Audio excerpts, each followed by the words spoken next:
Кайрылуу күн достар, сиздерге бүгүн кафедегидей кофе дайындаудын жолун көрсөтөмүн. Кажеттүү заттарды видеонун астына жазып кетемин. Ал бастайык. Бизге эң алды менен кантты салып алуу керек.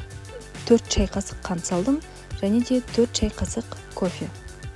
Канттын және де кофенин мөлчөрүн өздөрүңүздүн дәмдериңизге карай өзгөртө берсеңиздер болот.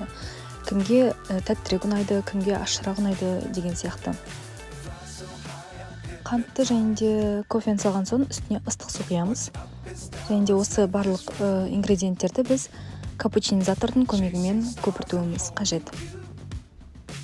Осындай капучинизаторду сиздер кез келген ыдыс аяк сататын дүкөндөрдөн алсаңыздар болот. Және де багасы да өтө тиімді, арзан турат.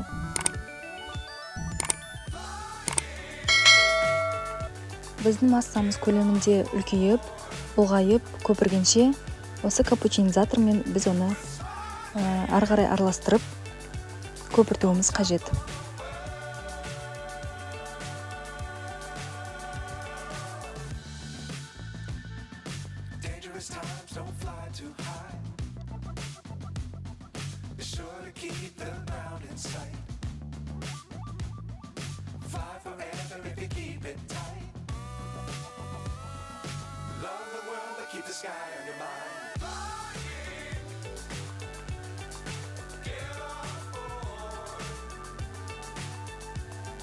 Бизге өз көлөмүн, формасын ұстап туратын, калпын ұстайтын пенка кажет.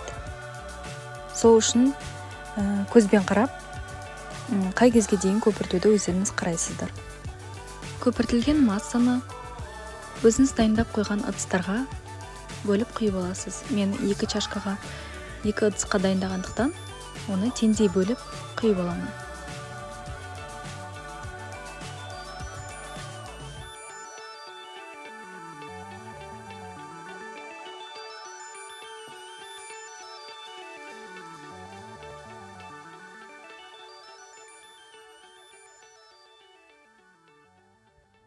Одан соң алдын ала микротолкунду пеште немесе газда ысытылып дайындалып турган ыстык сүтүмүздү үстүнөн куябыз.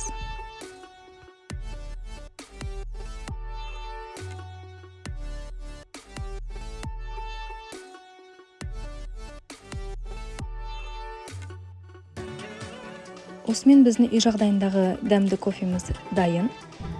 Видео унаган болса, лайк басып, каналыма тиркелип, комментарий жазсаңыздар кубанып каламын. Осы әдісті үй жагдайында пайдаланып көрүңүздөр. Кадимги кофеге ыстык суу куюп, кофе әзірлегенден көрө bunday әдіспен өтө дәмдүү чыгат. Сиздер менен болгон Меруерт, алдағы убакытта будан да башка тәсилдерин көрсөтөтүн боламын.